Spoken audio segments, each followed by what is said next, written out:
இந்த நாளிலே ஆண்டவர் இயேசு கிறிஸ்துவை பற்றி உங்களுக்கு சொல்ல வந்திருக்கிறோம். இந்த ஆண்டவர் இயேசு வானத்தையும் பூமியும் அண்ட சராசரங்களை படைத்தவர், நம்மை படைத்தவர். நம்முடைய பாவங்களுக்காக சாபங்களுக்காக தன்னுடைய உயிரிய சிலுவையை கொடுத்தார். நம்முடைய பாவத்தை சாபத்தை ஏற்றுக்கொண்டார். ஒரு மனுஷன் எப்படிப்பட்ட பாவமும் சாபத்தில் இருந்தாலும் சரி, அந்த மனுஷனுடைய பாவத்தை மன்னிக்க அவர் வல்லமை உள்ளவர். ஆகினாலே ஒரு பாவி மனம் திரும்பும் போது பரலோகத்துல மிகுந்த சந்தோஷமா, இந்த செய்தி கேட்கிற நீங்க எல்லாரும் மனம் திரும்பி இயேசு ஏற்றுக்கொண்டால் பரலோகத்துல மிகுந்த சந்தோஷம்.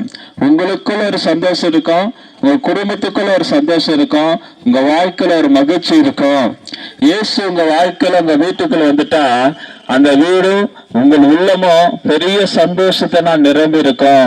இன்னைக்கு அநேகருக்குள்ள பாவம் இருக்குது, அநேகருக்குள்ள சாபம் இருக்குது. அந்த பாவ சாபம் மனுஷனை அழிச்சிடுது.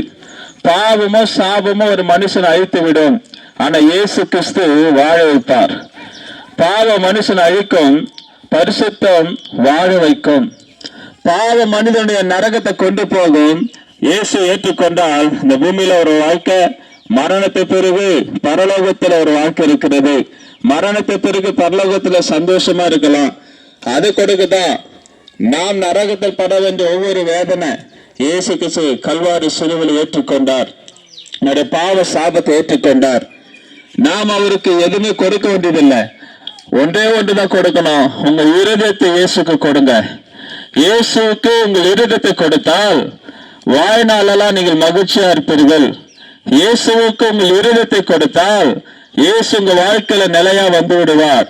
உங்க வாழ்க்கையில கஷ்டம் இருக்கலாம், கண்ணீர் இருக்கலாம், கவலை இருக்கலாம், கடன் தொல்லைகள் இருக்கலாம், நைட்ல பார்த்தா தூக்கம் வராம இருக்கலாம், கெட்ட கெட்ட கனவு வரலாம், கெட்ட கெட்ட பயங்கள் வரலாம், நைட்டெல்லாம் தூக்கம் இல்லாம கஷ்டப்படலாம், ஏதோ இரவுல வந்து உங்களை போட்டு மிதிக்கலாம், பாவம் செய்வங்களை தூண்டலாம்.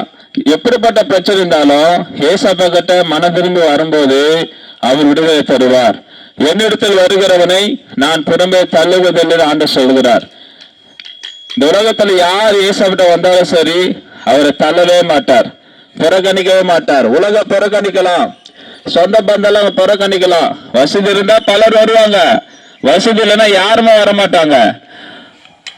ஆனா நீங்க எந்த சூழ்நிலை இருந்தாலும், வசதி இருந்தாலும் வசதி இல்லாம இயேசு கிறிஸ்து உங்க வாழ்க்கைக்கு வருவார். இயேசுவே உள்ளத்துல வாரும், என் பாவங்களை மன்னி என்று நீங்கள் கூப்பிடும் போது இந்த இயேசு உங்க வாழ்க்கைக்குள்ள வருவார். அன்பு சகோதர சகோதரியே, உங்க வாழ்க்கை இயேசு வேணும். உன் இருதயத்துல இயேசு வேணும். உன் இருதயத்துல இயேசு வந்துட்டா மெய்யான சந்தோஷம், மெய்யான சமாதானம் வரும். இன்னைக்கு சந்தோஷத்தையும் சமாதானத்தையும் ஜனங்க உலகம் முழு தேடுறாங்க. எங்க மெய்யான சந்தோஷம் சமாதானம் வராது. இயேசு கிறிஸ்து மட்டும்தான் மெய்யான சந்தோஷத்தை சமாதானம் தர முடியும். அவர் உங்களை ஆசீர்வாதமா வைக்க முடியும்.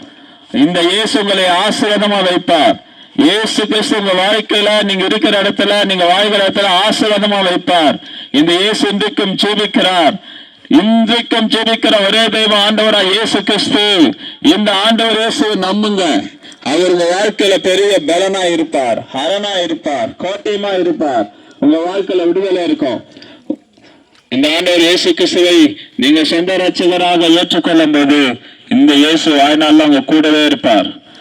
போகல வருவது பாதுகாப்பார். இன்னைக்கு எங்க போனாலும் பாருங்க, சொல்லுவாங்க காலைல நல்லா போனா வரும்போது பெணமா வரானே, ஆக்சிடென்ட் ஆகுது. இந்த உலகத்துல பாதுகாப்பு இல்லைங்க.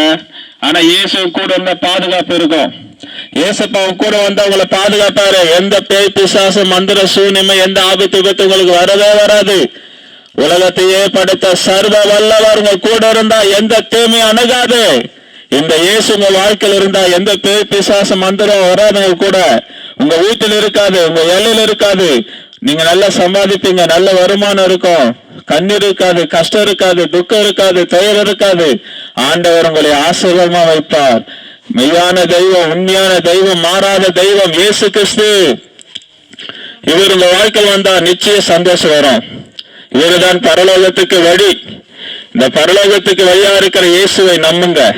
பரலோகத்துக்கு வழி, பரலோகத்துக்கு போறதுக்கு வழி ஆண்டவரா இயேசு கிறிஸ்து மட்டும்தான். பரலோகத்துக்கு போக வழி ஆண்டவரா இயேசு கிறிஸ்து மட்டும்தான். இயேசு ஏற்றுக்கொள்ளாதவங்க நித்திய நரகத்துக்கு போயிடுவாங்க. இயேசு ஏற்றுக்கொள்ளுங்க, பரலோகத்துக்கு போவாங்க. ஆகினால் இந்த இயேசு நம்புங்க, உங்களுக்கு சந்தோஷ சமாதானம் தருவார். ஆண்டவர் ஆஸ்வதிப்பார்.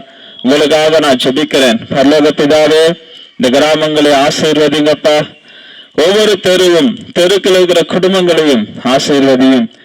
பல பேர் பல கஷ்டத்துல இருக்கிறாங்க, கண்ணீரோடு இருக்கிறாங்க, வேதனையோடு இருக்கிறாங்க. ஆண்டவரே, படிக்கிற பிள்ளைகளையும் சில படிப்பு வரலையேன்னு கஷ்டப்படுறாங்க. சில குடும்பத்துல கடன் தொல்லை, கஷ்டங்கள், குடும்பத்துல உயர்வு இல்லையே, ஆசீர்வாதம் இல்லையே, சமாதானம் இல்லையே சொல்லி கஷ்டப்படுறாங்க. இந்த கிராம மக்களை ஆசீர்வதிச்சிருங்கப்பா. இந்த கிராம ஜனங்களை ஆசீர்வதிங்கப்பா. ஆண்டவரே, இந்த கிராமத்துல சமாதான சந்தோஷத்தை கொடுங்க. இந்த கிராமத்துக்கு ஒவ்வொரு குடும்பத்துல என்னென்ன தேவையோடு இருக்காங்களோ அத்தனை தேவை சந்திங்க. சுகபலனை தாங்க, ஆசீர்வதிங்கப்பா. படிக்கிற பிள்ளைகளை ஆஸ்வதிங்க, வேலை செய்யல ஆஸ்வதிங்க, கோவில்களை பாதுகாத்துக் கொள்ளுங்க. இயேசு நாமத்தில் பிதாவே, ஆமேன், ஆமேன்.